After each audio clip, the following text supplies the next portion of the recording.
Well, thanks, Alex, and the Great War Group for asking me to speak to you today. My name's Andrea Hetherington, like it says on here.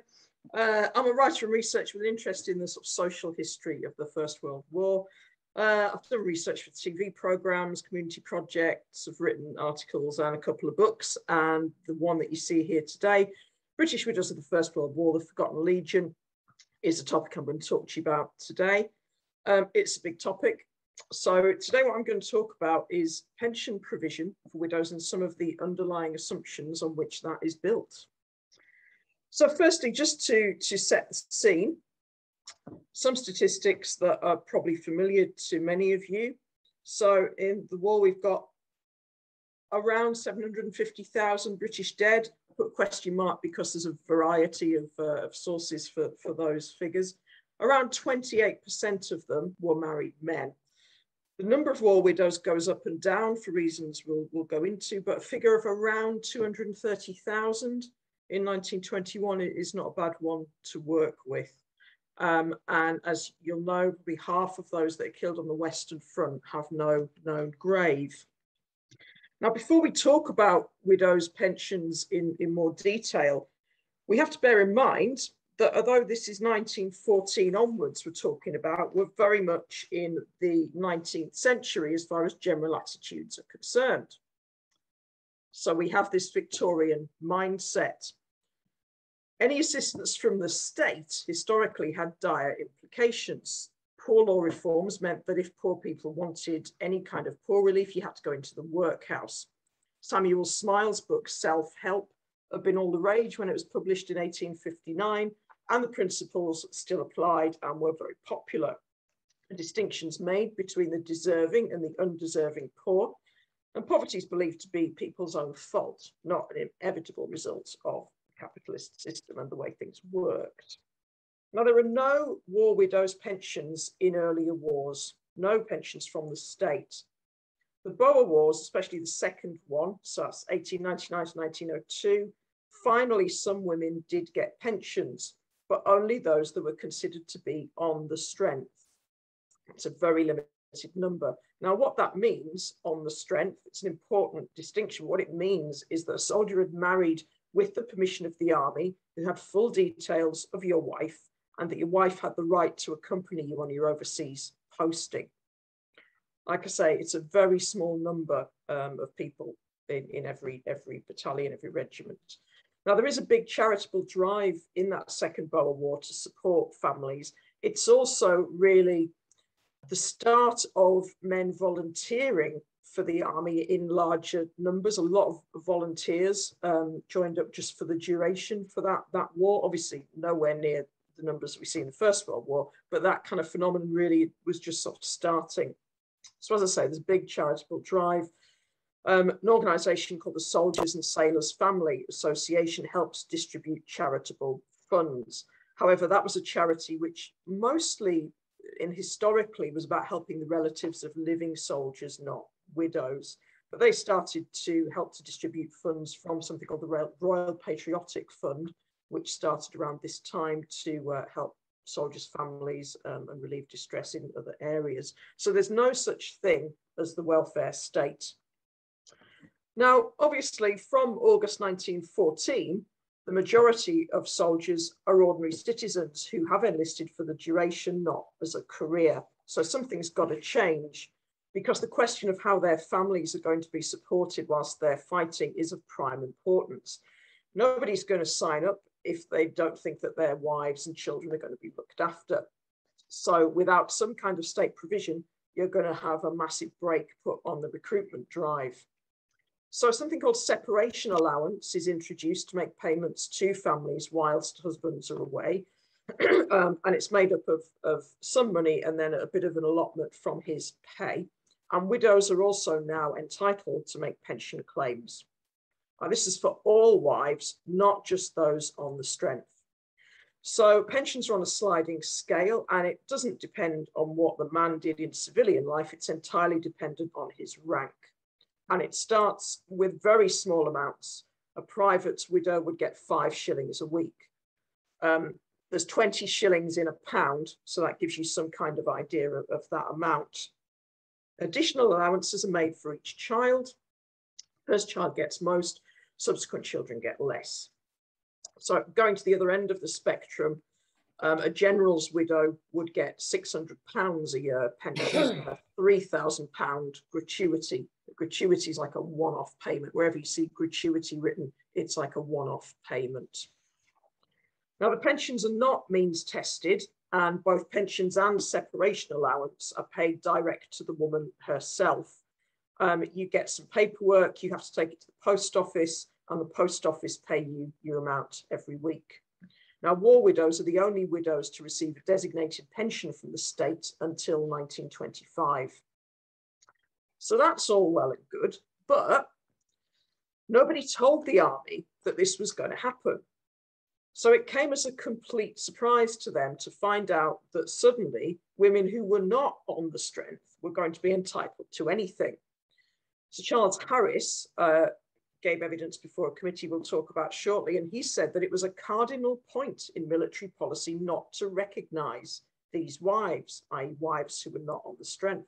So as a result, they were not in a position to actually fulfil this requirement. It was all a bit chaotic.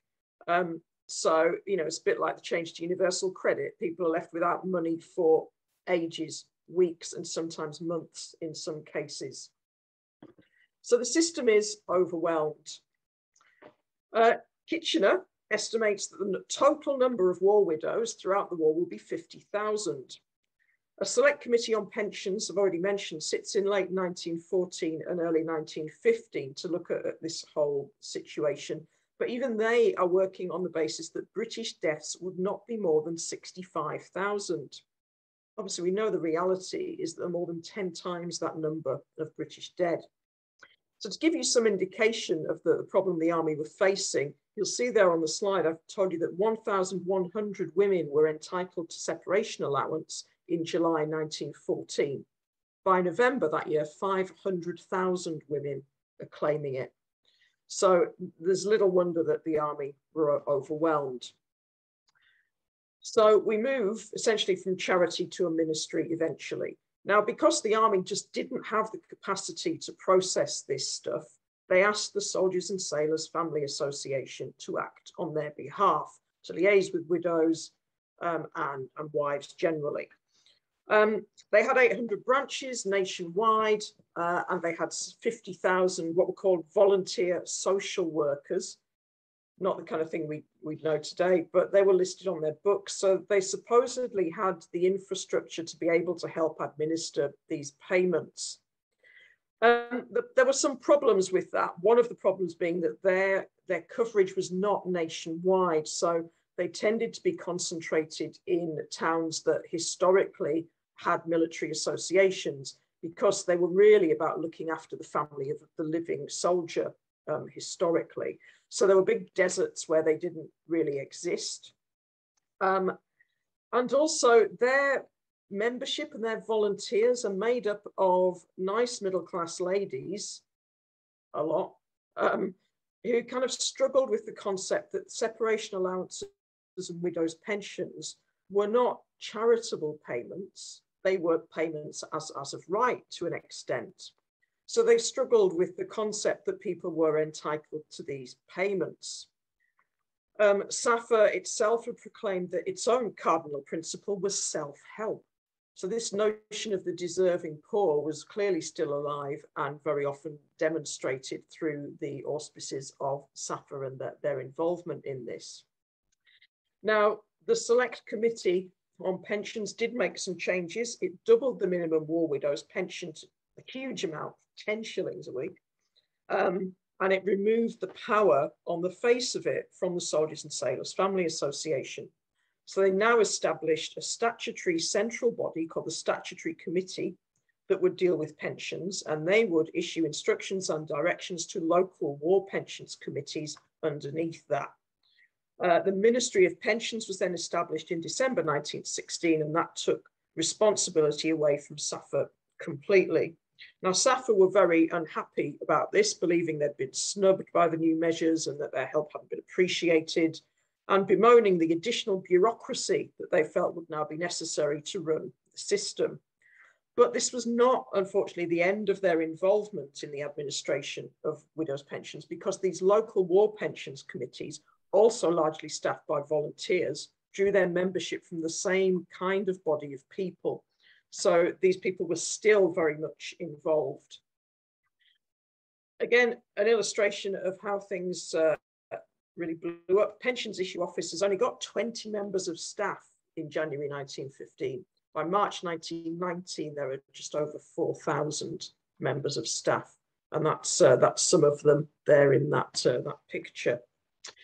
So to get a widow's pension, what are the basic conditions? Well, firstly, your death had to be entirely due to war service. It had to occur within 7 years of any injury sustained that was entirely due to war service. The applicant for the pension had to be married at the time, and the widow had to be deserving of the grant of pension. Some of this changed as the war went on. The marriage clause was removed, for example, in 1915, but this is the basic framework. So it sounds like bits of it might be straightforward. Well, not really. So the first one, death has to be entirely due to war service. That might sound straightforward, but it wasn't. What do you mean by entirely due to war service? What if he's killed in an accident? What if he commits suicide?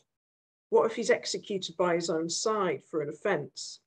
Well, the answer is that in those situations, widows did not necessarily get pensions. There were changes during the war when MPs brought these, anything that wasn't straightforward, what was known as a hard case, these hard cases to the attention of the wider world. And the shot at dawn widows did eventually get pensions, but it took some time. The War Office never really considered all the angles, and whether you got a pension or not was really a matter of luck and the particular date you applied. Accidents, for example, if you were killed abroad in an accident, then your family would almost always get a pension. But if you were killed at home, it was the opposite, and you very often did not. For 7 years, well, what if he died 7 years and a month after he got his war wounds?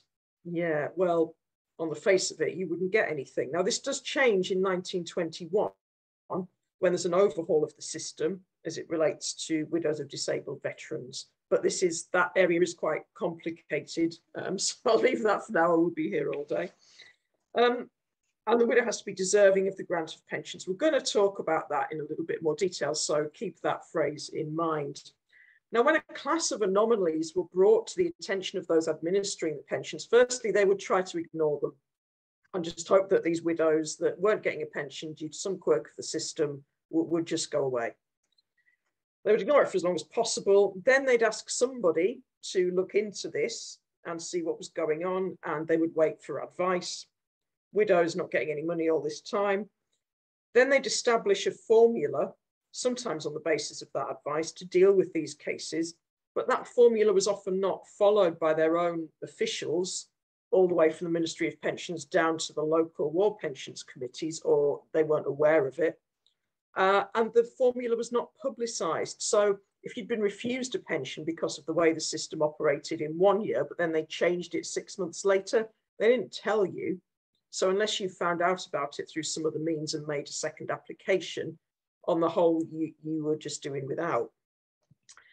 Now, Matthew Wynne, who was an official at the Ministry of Pensions, claimed that rough justice was done in most cases, but I would disagree with that, because I think many women endured hardship as a result of these hard cases, these difficult cases. So if you get a pension, great. What does that actually mean, and what does that consist of? Well, I did a graph here, and British widows received the lowest payments of any of the English-speaking armies, as you can see from this graph. Just to give you the figures, and this is 1919, when there's another select committee that mostly deals with pensions to disabled men, but does find 5 minutes to talk about widows. So British widows at the bottom there, the flat rate, so this is without children's allowances, is 16 shillings and 6pence. The United States, it's more, but New Zealand as well. So you can see, so Australia's next, 20 shillings, Americans 24 shillings, New Zealand widows 30 shillings for the childless, an extra 10 shillings if you've got children, and Canadian widows 38 shillings and 4pence a week. Children's allowances in all cases are on top of that. I will say I do accept that the cost of living in Canada was higher than that in Britain, but I still don't think that justifies such a huge gap between the two. Well, what do these figures mean in reality? Well, I told you earlier there were 20 shillings in a pound, but what does that mean at 100 years on? Well, there's a study by Maud Pember-Reeves of the Fabian Group, and she does a study on working class families in Lambeth before the war. And she tells you in the title of her book what an average family needs to survive, and she entitles it round about £1 a week. So British widows are getting, on the face of it, as a flat rate, less than that. Now, as I said, the Select Committee sat in 1914 and 15 to consider the whole issue of pension provision. As I say, they doubled the amount to 10 shillings a week from 5. And this is the rate that it was standing at in 1919. You've also got to consider inflation in addition to the fact that it's just not very much, because inflation had really wiped out a lot of that increase from the 10 shillings to the 16 shillings. Now, the Select Committee heard evidence from a number of industries about the amount of wages that the ordinary man could receive and how that would compare. Now, I can tell you that Durham miners could earn as much as 35 shillings a week in 1914.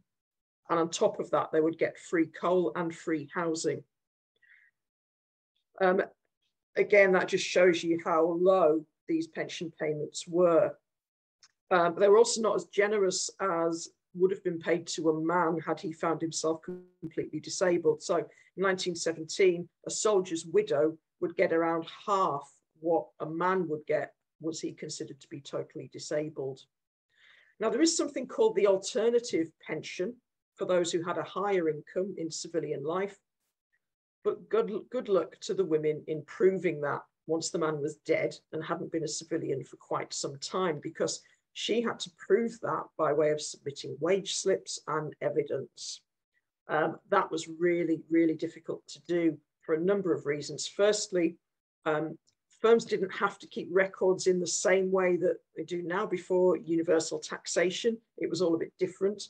So the records were not often available. Some firms no longer existed that he'd worked for, and some men were paid on piecework. So you get paid for the amount of stuff that you do, the amount of coal you bring up, the amount of things you make in terms of tailoring. Tailoring was a particular problem.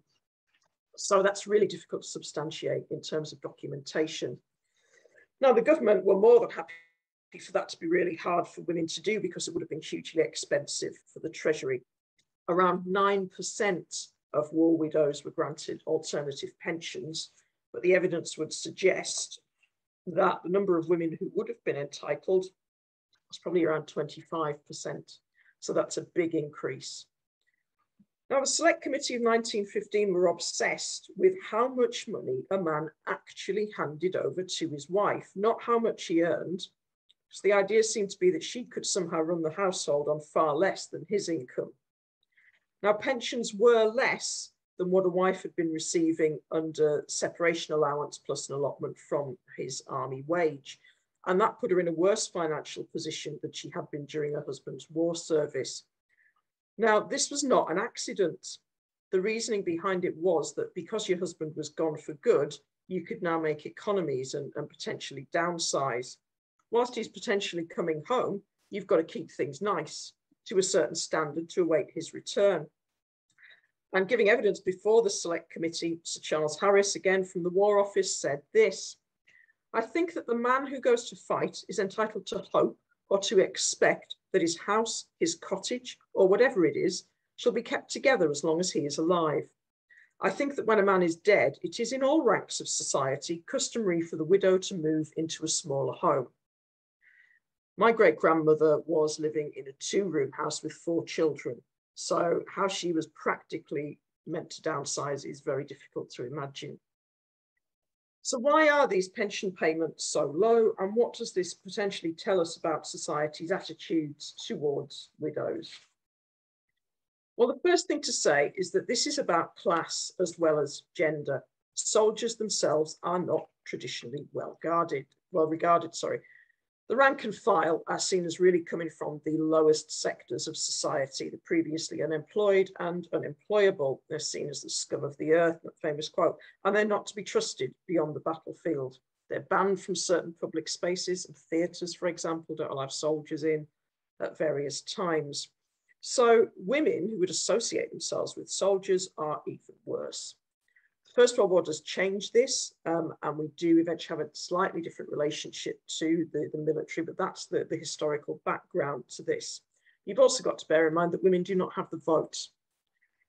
Regardless of all the celebrations last year, all women do not get the vote until 1928. So frankly, that's the year we want to celebrate, not 1919.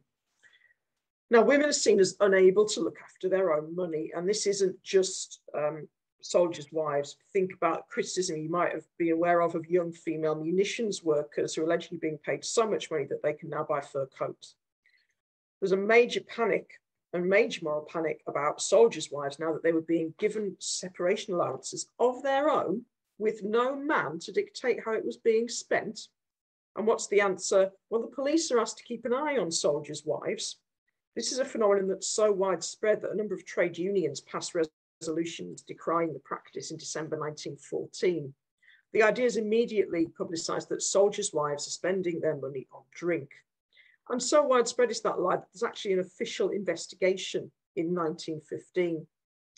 Unsurprisingly, the outcome of that investigation is that this just does not exist.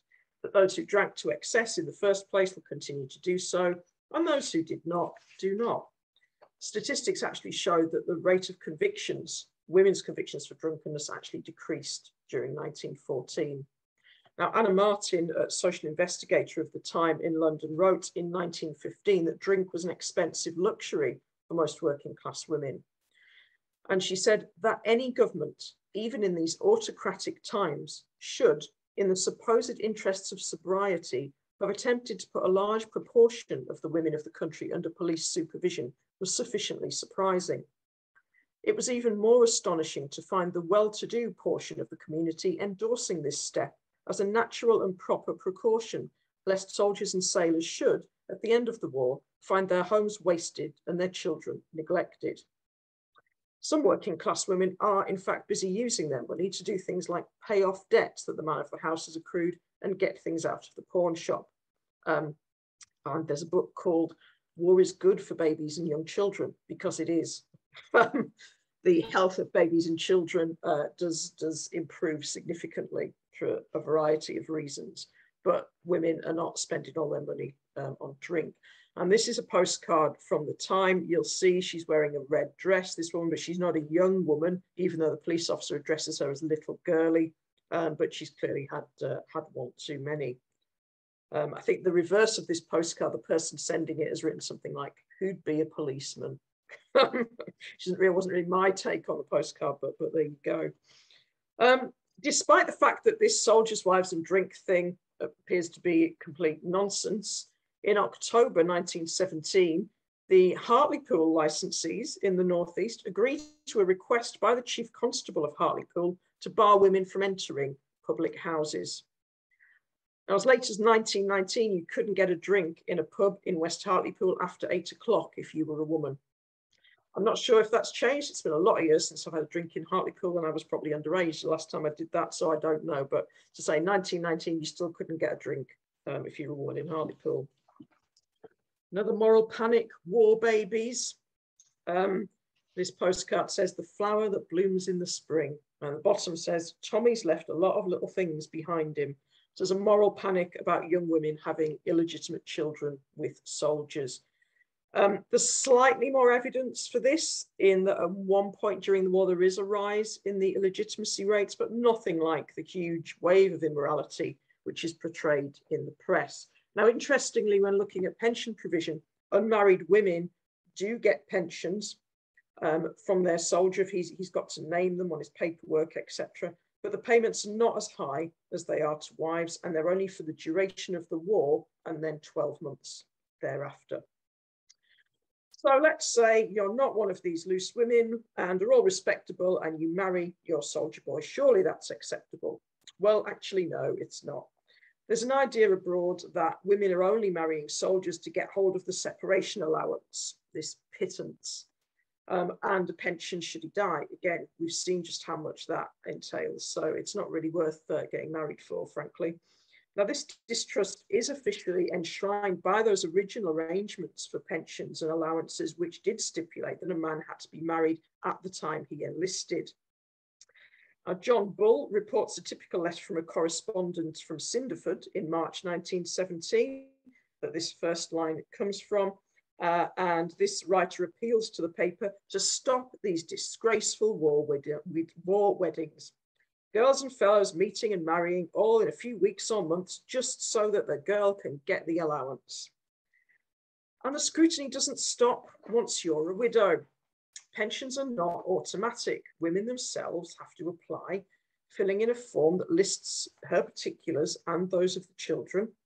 She has to send off her marriage certificate and the birth certificates of any children of the soldier that she's trying to claim an allowance for.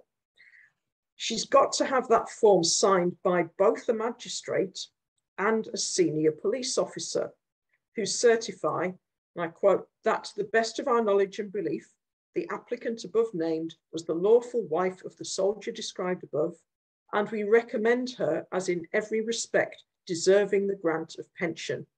Mentioned that phrase earlier, told you to remember it. Well, here we go.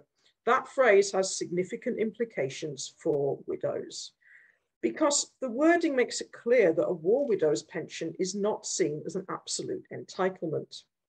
The terms of the royal warrant, which is the mechanism issued every year, which allows pensions to be granted, amongst other things, states as follows, and you'll see the quote here. It says, pensions to widows shall not be claimed as a right, but shall be given as the reward of service, and no pension shall be granted or continued to a widow who, in the opinion of our Minister of Pensions, is unworthy of our royal favour.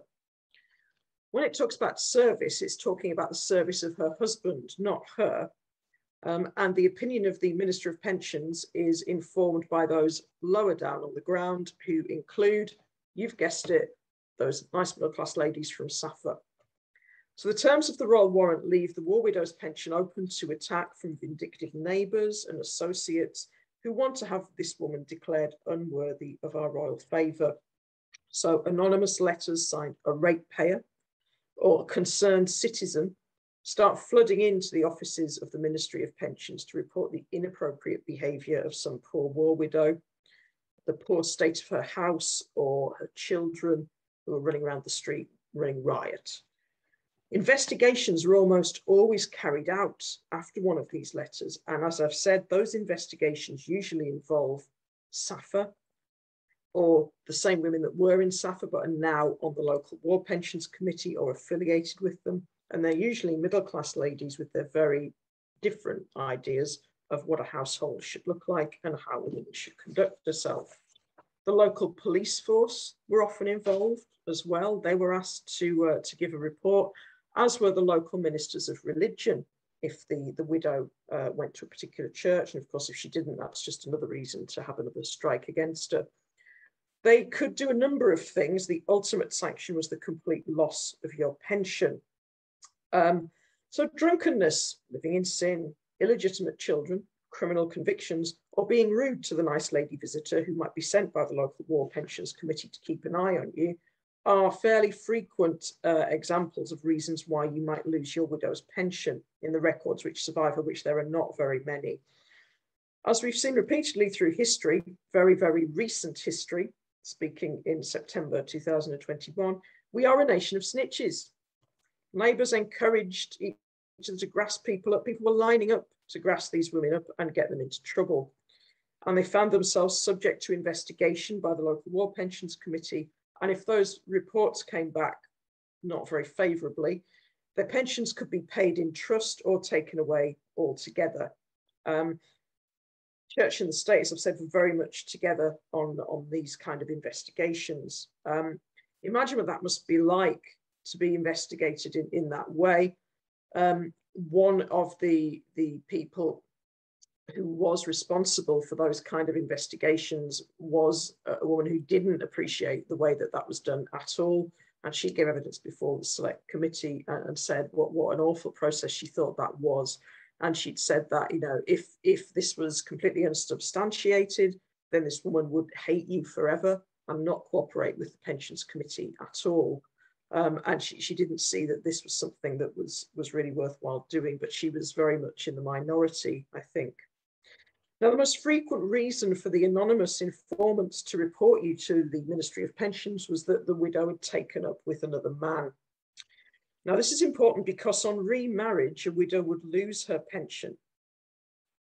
If she was carrying on with another man, she was no longer the financial responsibility of the dead husband. The state was standing in place of her dead husband. So if she forms a new relationship, marries somebody else, the state's no longer expected to look after her. Now, she's not cut off completely.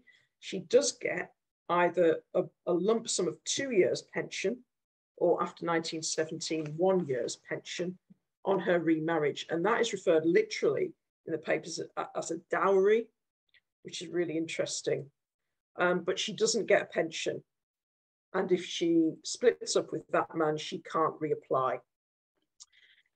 Electoral registers after 1919 are used as proof of a person's address, specifically to investigate whether women are living with men and not marrying them.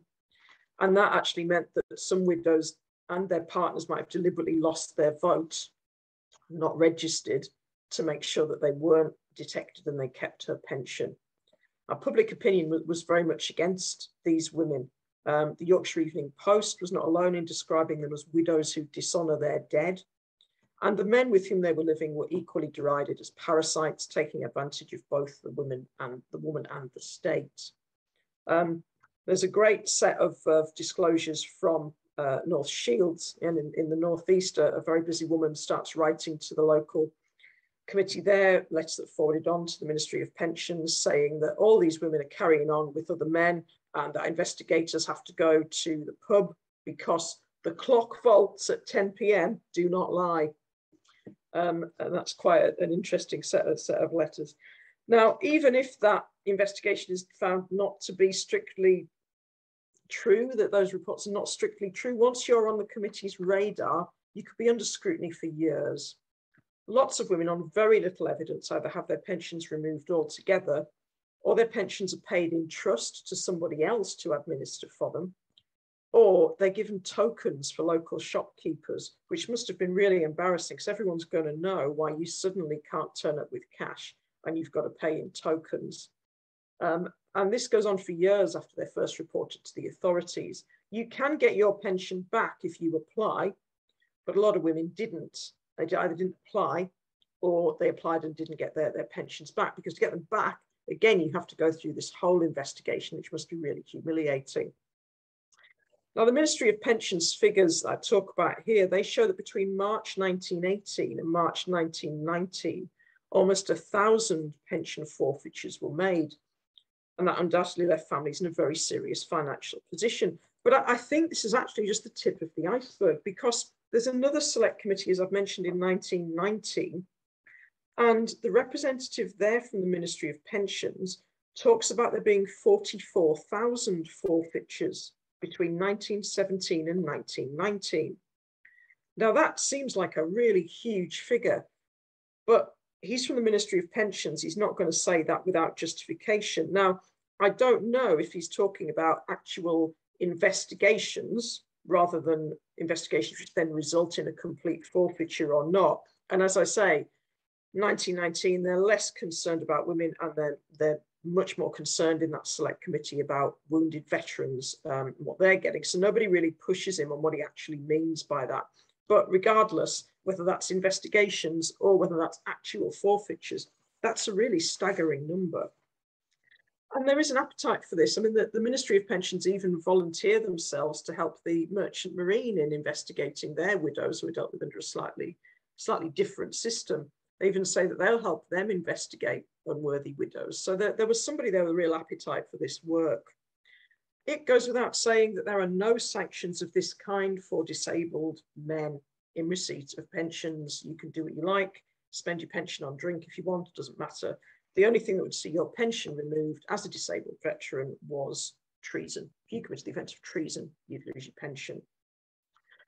Now, in addition to all of the above, to be an ideal widow, you have to keep a stiff upper lip, not to mourn too much. You've got to take it on the chin and not make a fuss. From the earliest days of the war, there were earnest discussions in the newspapers about mourning dress and the correct way for the bereaved, women generally and specifically widows, to conduct themselves.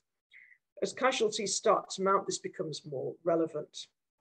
Heavy black clothing, and lengthy periods of mourning, which had been prevalent before the war, were seen as no longer necessarily appropriate for this national crisis. But British women, and specifically widows, were to keep their chins up and carry on. Queen Mary herself issues a special New Year's message to women, especially the bereaved, in January 1915. And the Queen exhorts women to bear their sacrifice with patience and fortitude, and to be consoled by the fact that those who are near and dear to you have died like heroes for their king and country. The Tatler, a kind of middle class, upper class kind of gossipy magazine, talked about new wives, as in wives whose husbands were not generally in the military, being called cowards for showing their grief. The idea being that true military wives would never do such a thing, and these women just did not know how to behave. Now, the bravery and reserve of British women is favourably contrasted with that of German women. And a correspondent from Hamburg reports in the early months of the war that, unlike English women, they, the bereaved, do not restrain their grief in public. They weep as they walk along the streets. It's very distressing. And the fact that many women had lost their husbands was seen in the press as somehow making that loss easier to bear. So following the Battle of Jutland in June 1916, the Times reports that the estimated 2,000 widows as a result of that action are bearing their loss stoically. Mourning is tempered by pride in the lost one's gallant end. So not only do you have all those very specific things you had to do, you also had to abide by these kind of unwritten rules as well. Now, getting a widow's pension wasn't the end of it. They're not means tested, and they're not very much, as you've seen. So it is possible for you to work in addition to getting your widow's pension, and a lot of widows did. Of course, during the war, many women obtained employment in munitions and in other industries where men would normally be doing the work. But once the war ended, these women are unceremoniously laid off, virtually immediately in the case of many munitions workers.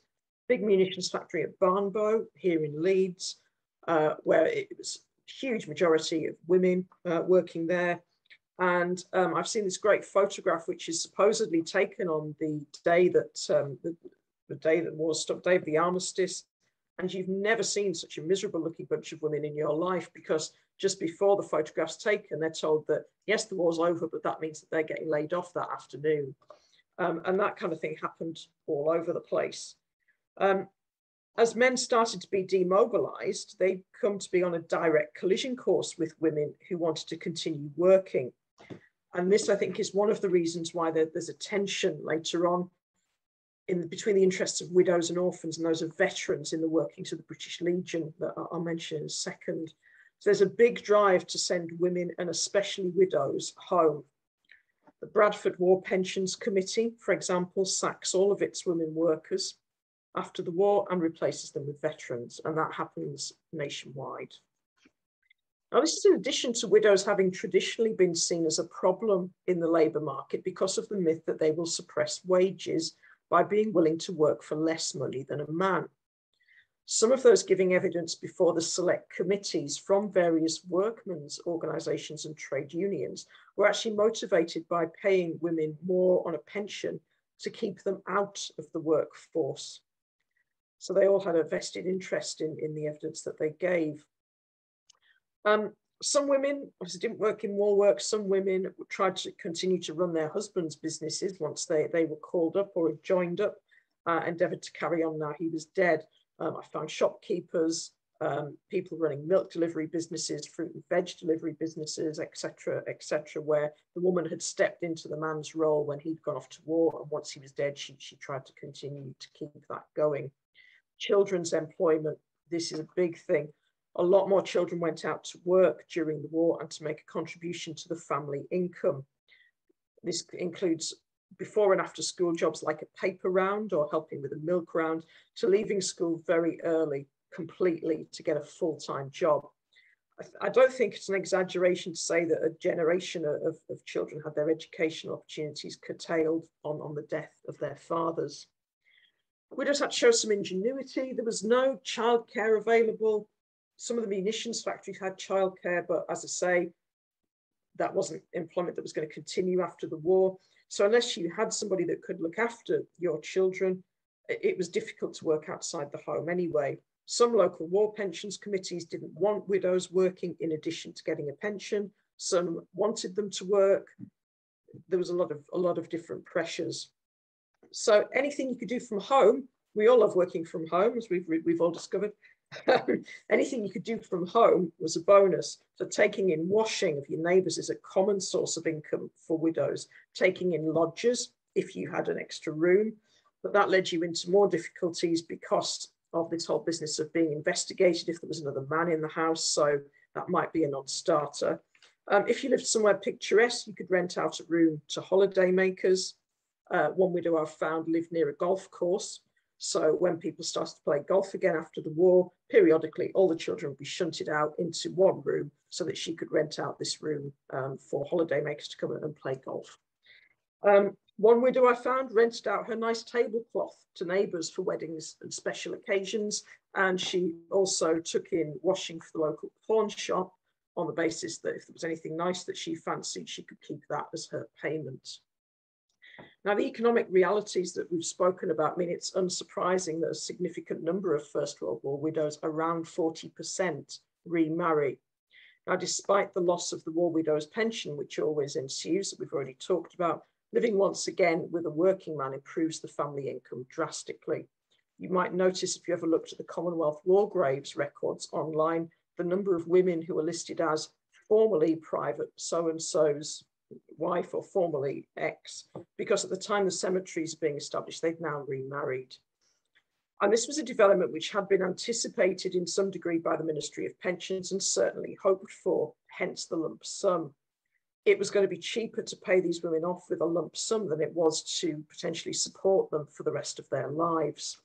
I'm visiting Leeds in September 1919, Sir Lamming Worthington Evans, Minister of Pensions, proclaims that widows are to be congratulated upon the rate of their remarriage.